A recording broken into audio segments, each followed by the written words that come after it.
Look at the camera. Okay. So, ready?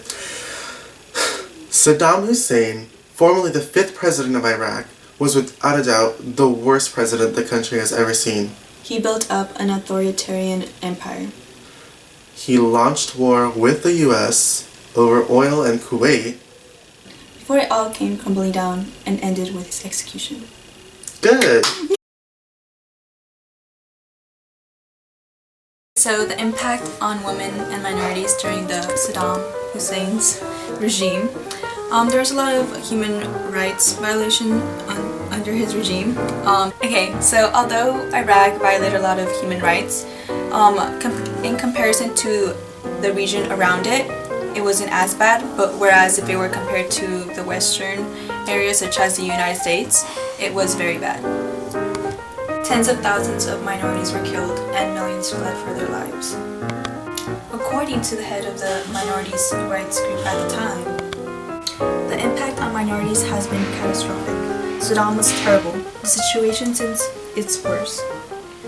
Tens of thousands of minorities have been killed and millions have fled for their lives.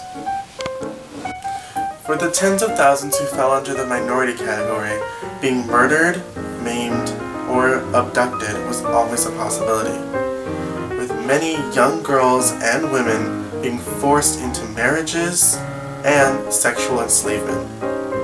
Saddam Hussein was born on April 28, 1937 in the small village of Al-Awja, Iraq.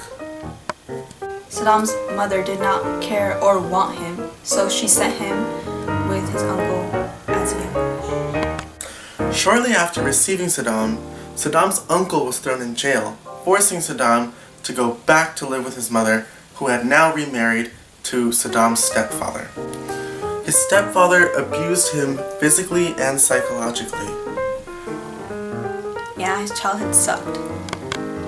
Saddam rose to power and became dictator of Iraq in 1979. Part of his dictatorship was an authoritarian-style government, where he would establish policies aimed at maintaining complete government control. At age 20, Saddam joined the Arab Socialist Ba'ath Party. This was a political party founded in Syria that focused on the ideology that all Arab nations should be unified as one. Baathism calls for a unity between all Arab states into a single Arab state in the Middle East. Its motto, Unity, Liberty, Socialism, calls for unity of the Arab states and freedom from non-Arab control and interference.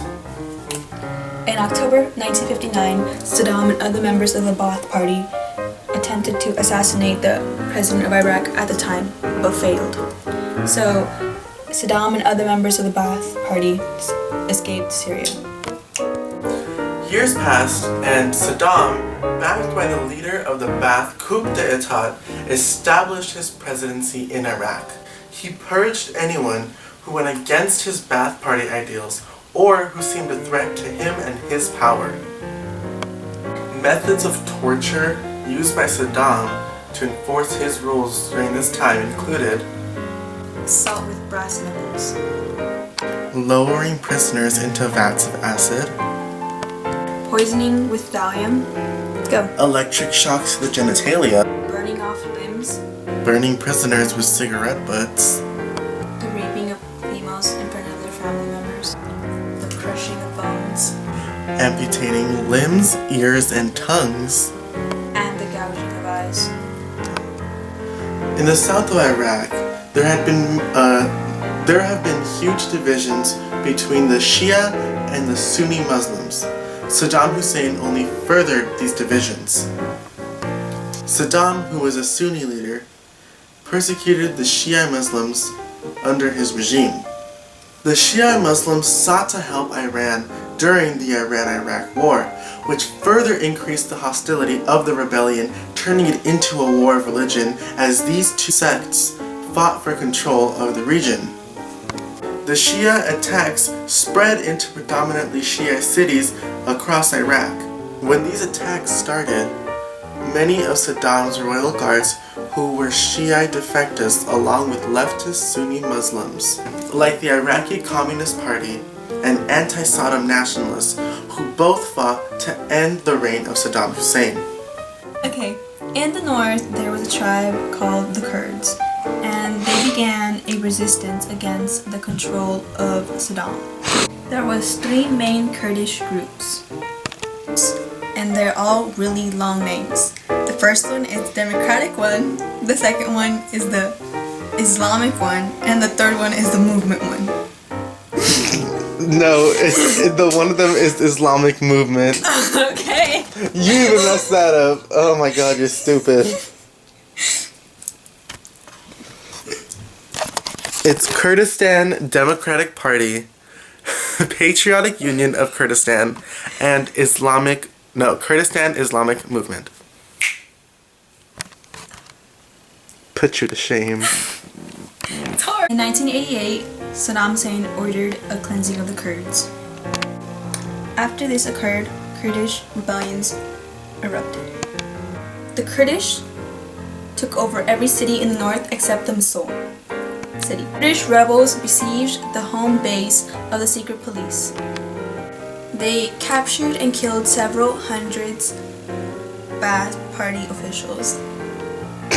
In response to these rebellions, Saddam Hussein offered positions of power for Shia and Kurd officials. He offered these positions in hopes of the Kurd and Shia people's loyalty to the central government of Iraq. These positions, however, were declined. Regime loyalists attempted to regroup and take back the lost 14 out of 18 provinces. Using helicopter gunships, the Iraqi army murdered thousands of people, rebel and civilian. Southern rebels disbanded in late March of that year, while northern rebels were destroyed very quickly. And on April 5th, the Iraqi government announced the complete crushing of all acts of sedition, sabotage, and rioting in all towns of Iraq. Saddam's authoritarian government, as the name implies, enforced strict obedience to authority, the authority being the central government of Iraq. So when the Emir of Kuwait did not listen to Iraq's request to stop drilling oil within the northern part of their territory, Saddam Hussein got infuriated and proceeded to invade the nation, blaming the Emir of Kuwait for not stopping oil drilling in that area. He not only accused the Emir of Kuwait of overproduction of oil, but also from slant drilling into their own fields. Iraq proceeded then to invade and annex Kuwait. The US later got involved because they were worried about their oil interests in Kuwait.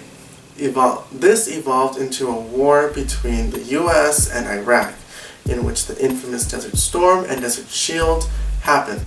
The war ended all Arabian and Western world positive relations, the result of which was deeply damaged relations between the Arab and the Western world. Before the Gulf War, however, Saddam had to successfully establish himself as an authoritarian leader. He did this mainly by using propaganda to gain the confidence, obedience, and trust of the people of Iraq. By implementing policies and distributing propaganda, Saddam was effectively able to brainwash his citizens into supporting him in whatever military or political move he made. The first type of propaganda was the religious propaganda. While Saddam was born a Sunni Muslim, it is not sure whether he was an actual devout Muslim. He became a more devout Sunni Muslim later in life to increase his political power and gain the trust and approval of the majority of the Iraq population, which were devout Sunni Muslims. The fact that he did not persecute Christians in Iraq further promotes the belief that he did not persecute based on religion or religious views. This did not stop him from persecuting the Shia or Shiite Muslims, as it is not sure whether he viewed them as a political, religious, or social threat, or all three. Again, this was an effort to gain the approval, trust, and establish that rapport and camaraderie with the majority of the population of Iraq, which happened to be Sunni, who had the intense rivalry and division between them and the Shiite Muslims. Saddam's propaganda machine had the unique advantage of having total control of all informational assets within the country. With this advantage, Saddam was in a position to appeal to his target audience and making sure what they see, hear, and read, and making them believe what he wants them to believe based on the information that he feeds to them. Saddam appointed propaganda responsibilities to many government officials and even some of the Ba'ath Party, ensuring that no one could maintain or gain too much power on their own. The information is okay. Within Iraq, the government controlled all the television and radio broadcasting, Within Iraq, the government controlled all television, radio, and even newspaper publications. Censorship was so tight that even typewriters had to be registered with the government before being used to disseminate information. Iraqi propaganda was aimed to appeal to the basic elements among all Arab nations. Iraqi propaganda appeals to the basic elements among all Arab nations: morality, nationalism, and religion. Using those elements, the Iraqi propaganda machine painted a terrible picture of America. The United States was made out to be an enemy that opposed everything good and sacred to the Iraqi people. Some examples of propaganda during the Gulf War include America creating Desert Storm and Desert Shield to be able to invade Iraq to then corrupt their Arab rulers. Americans were addicted to wine, women, and songs that were openly violating Arab morals. American soldiers were very afraid of the Iraqi army, which was well trained due to their 10-year war with Iran. The American soldiers would not be able to withstand the rigor of the desert. And lastly, that the Americans used the war as an excuse to steal Arab oil. It was because of this propaganda that the authoritarian state was allowed to exist, with the people fully trusting and believing everything that their dictator gave to them and presented to them as true.